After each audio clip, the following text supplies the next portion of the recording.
Assalamualaikum warahmatullahi wabarakatuh. Bertemu lagi dengan saya Indria Rahmayanti dari Pertukaran Mahasiswa yang ditempatkan di Universitas Hairul Oleo. Kali ini saya akan mempresentasikan tugas final dari stilistika. Langsung saja kita buka materinya pada hari ini. Penelitian stilistika dalam prosa pada cerpen Cutfi karya Helvi Tiana Rosa yang akan saya bawakan yakni oleh Indria Rahmayanti dengan NIM B01200032. Selanjutnya sebagai pengantar pada bab 1, prosa adalah karangan bebas yang mengekspresikan pengalaman batin pengarang mengenai masalah kehidupan dalam bentuk dan isi yang menimbulkan kesan estetik. Nah, jadi di sini yang akan kita bahas adalah prosa yang dalam bentuk cerpen ya teman-teman. Nah, dalam cerpen ini sendiri kita akan menemukan banyak sekali keestetikan di dalamnya.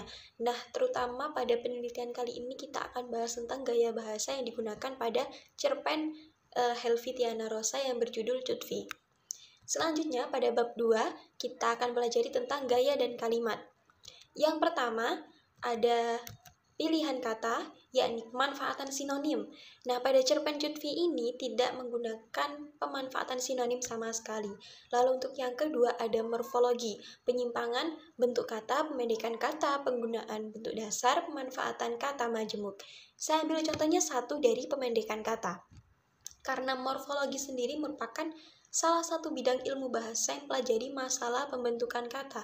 Jadi, seperti contoh pada pemendekan kata ini pada cerpen Cutfi, ada beberapa kalimat yang menggunakan kata tak, padahal seharusnya tak merupakan kata dasarnya adalah tidak, namun di sini menggunakan pemendekan kata menjadi hanya kata tak saja. Lalu untuk yang nomor 3 ada fraseologi, penyusunan kata-kata, cara menyatakan pikiran. Di sini terdapat beberapa sedikit perbedaan antara pengertian fraseologi sendiri. Kalau menurut frasa adalah ungkapan, ucapan, kombinasi susunan kata, sedangkan fraseologi adalah penyusunan kata-kata dan juga cara menyatakan pikiran.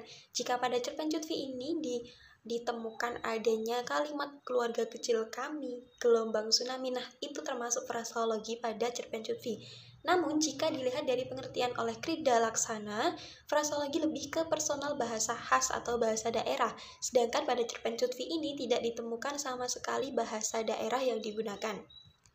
Lalu selanjutnya yang terakhir ada gaya kalimat, yakni ada kalimat inversi, kalimat panjang, dan juga kalimat pendek. Tentu saja dalam cerpen Cutfi ini menggunakan beberapa kalimat panjang dan kalimat pendek yang digunakan. Seperti contoh pada kalimat inversi. Tanganku mengepal dan tak kusadari mendarat keras di atas meja kerjaku. Nah, di sini seorang Agam digambarkan sedang frustasi sehingga dikatakan pada kalimat tersebut, tak kusadari mendarat keras di atas meja kerjaku. Nah, sebuah kalimat ini menggambarkan bagaimana emosional seorang Agam. Lalu selanjutnya pada bab 3 ada bahasa figuratif dan juga citraan. Untuk yang pertama ada bahasa kias. Tentu kalian juga sudah paham bahasa kias itu seperti apa. Di sini saya mengambil kalimat dadaku berbuncah. Lalu ada kalimat lagi yang saya beri highlighter, ada yang namanya bibir melengkung lebar. Kenapa dikatakan bahasa kias?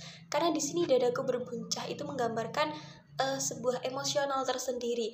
Entah itu lebih menggambarkan bahagia atau sedih sehingga membuat perasaan tokoh tersebut sedikit terkejut atau bagaimana begitu ya. Lalu selanjutnya ada bibirnya melengkung lebar. Melengkung lebar di sini bukan berarti harus tertawa atau tersenyum.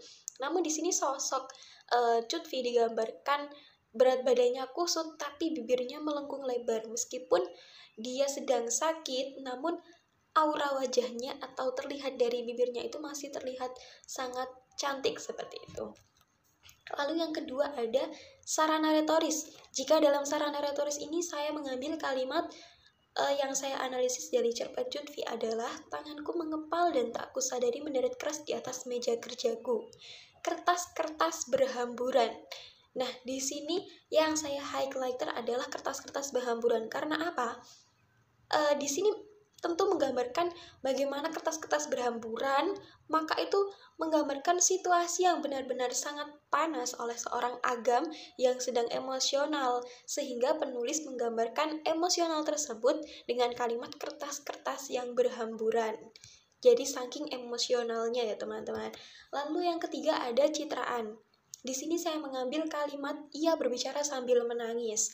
Nah, mengapa disebut citraan? Karena di sini ia berbicara sambil menangis sehingga menambah emosional itu sendiri, menambah karakter seorang tokoh yang disebutkan.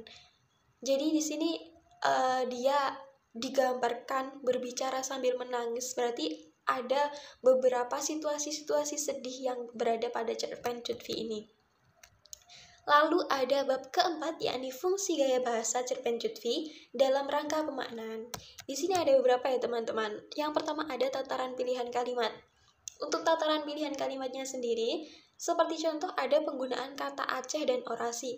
Mengapa saya ambil kata Aceh dan orasi? Karena selaku analisis saya sendiri, Aceh menggambarkan suatu tempat, sedangkan orasi di sini menggambarkan tentang kegiatan yang dilakukan oleh Cutfi.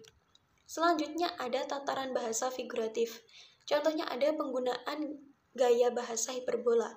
Nah, hiperbola itu kan suatu kalimat yang diluapkan atau dilebih-lebihkan. Nah, di sini pada cerpen Cutfi menggunakan beberapa bahasa hiperbola di dalamnya. Lalu yang ketiga ada tataran kalimat. Untuk tataran kalimatnya sendiri ada penjelasan karakteristik seorang Cutfi. Karena di sini ada beberapa kalimat yang menggambarkan sosok Cutfi itu seperti apa, yakni wanita yang teguh pendiriannya, yang kuat juga. Lalu yang keempat ada tataran citraan.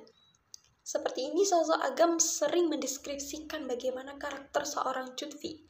Seorang Agam pada cerpen Cutfi ini sering sekali mengutarakan bagaimana perasaannya, bagaimana pikirannya tentang sosok Cutfi ini, sehingga hal tersebut bisa dimasukkan dalam tataran citraan.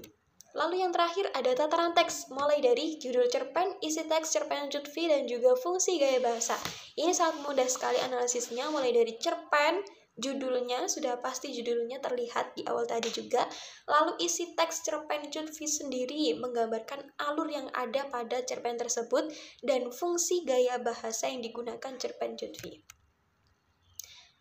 Oke, yang kelima ada penutup. Yang pertama ada kesimpulan. Nah, kesimpulan di sini bahwa cerpen Cutfi yang saya analisis ini merupakan karya dari Helvi Tiana Rosa, dan tidak semua analisis yang saya buat ini termasuk di dalam cerpen tersebut. Salah satunya ada yang pemanfaatan sinonim tadi, itu juga tidak ada. Pemanfaatan gaya bahasa daerah juga tidak ada pada cerpen Cutfi ini. Namun tentu gaya bahasa khas dari Helvi Tiana Rosa pasti ada dalam setiap cerpennya. Contohnya seperti cerpen Cutfi ini. Untuk saran yang kedua adalah pada analisis yang saya buat masih terdapat beberapa contoh yang hanya saya masukkan satu saja.